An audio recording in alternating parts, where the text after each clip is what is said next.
রাজধানীর মোহাম্মদপুরের আতঙ্কের নাম ছিল কবজিকাটা গ্রুপ, আর সেই গ্রুপের ত্রাস মোহাম্মদ বাবু খান ওরফে টুন্ডা বাবু শেষ পর্যন্ত ধরা পড়েছে র্যাবের জালে। গ্রুপের অন্যতম প্রধান সহযোগী সন্ত্রাসী, মাদক ব্যবসায়ী, চাঁদাবাজ এবং কিশোর গ্যাং লিডার মোহাম্মদ বাবু খান ওরফে টুন্ডা বাবুকে যৌথ অভিযান পরিচালনা করে গ্রেপ্তার করা হয়েছে। আমরা গ্রেপ্তার করেছি র্যাব 2 এবং র্যাব 6 যৌথভাবে অভিযান পরিচালনা করে আমরা গ্রেপ্তার করি।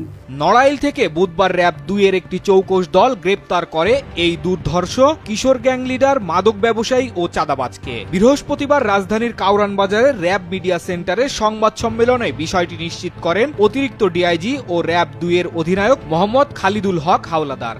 এই জেনেভা ক্যাম্প এটি মাদকের স্বর্গরাজ্য ছিল। তিনি বলেন, জেনেভা ক্যাম্প একসময় ছিল মাদকের সাম্রাজ্য। সোহেল ও আনোয়ারের নেতৃত্বে চলত কবজিকাটা চক্রের রাজত্ব। এখন সেই আগুন অনেকটাই নিভেছে। 7 শতাধিক অপরাধীকে গ্রেপ্তার করা হয়েছে। যাদের এখনো গ্রেপ্তার করা হয়নি তাদের ওপর নজরদারি আরো কঠোর করা হয়েছে। সম্প্রতি মোহাম্মদপুরে অবস্থিত জেনেভা ক্যাম্পের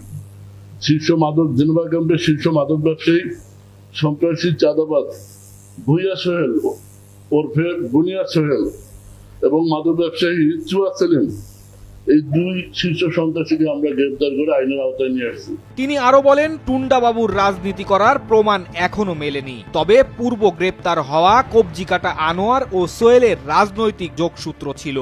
আমরা আইনশৃঙ্খলা বাহিনী হিসেবে আমাদের প্রাইমারি কাজ অপরাধীদের শনাক্ত করে গ্রেপ্তার করা এবং বিচারে সোপর্দ করা।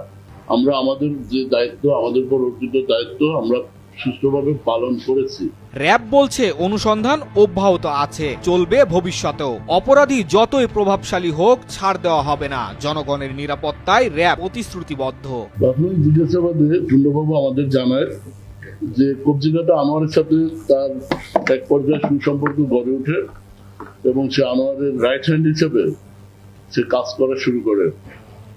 আনোয়ারের নির্দেশে মোহাম্মদপুর, আদাবর এবং পার্শ্ববর্তী থানা এলাকায় চাঁদাবাজি, মাদক ব্যবসা, ভূমি দখল, ভূমিদস্যু, হত্যা চেষ্টা, ডাকাতি, ছিনতাই, চুরি এসব অপকর্ম সে করে বেড়াত। তার সবচেয়ে বড়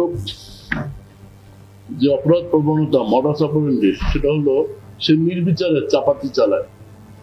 নির্বিচারে শিশু, মহিলা, বৃদ্ধ যাকে যেখানে পায় টার্গেট পেলে সে রিক্সা থামিয়ে, গাড়ি থামিয়ে নির্বিচার নৃশংসভাবে চাপাতি ব্যবহার করে, সামুরাই দিয়ে কোপায়, যেগুলো সামাজিক যোগাযোগ মাধ্যমে ভাইরাল হলে জনমনে আতঙ্ক তৈরি হয়, অলরেডি হয়েছে।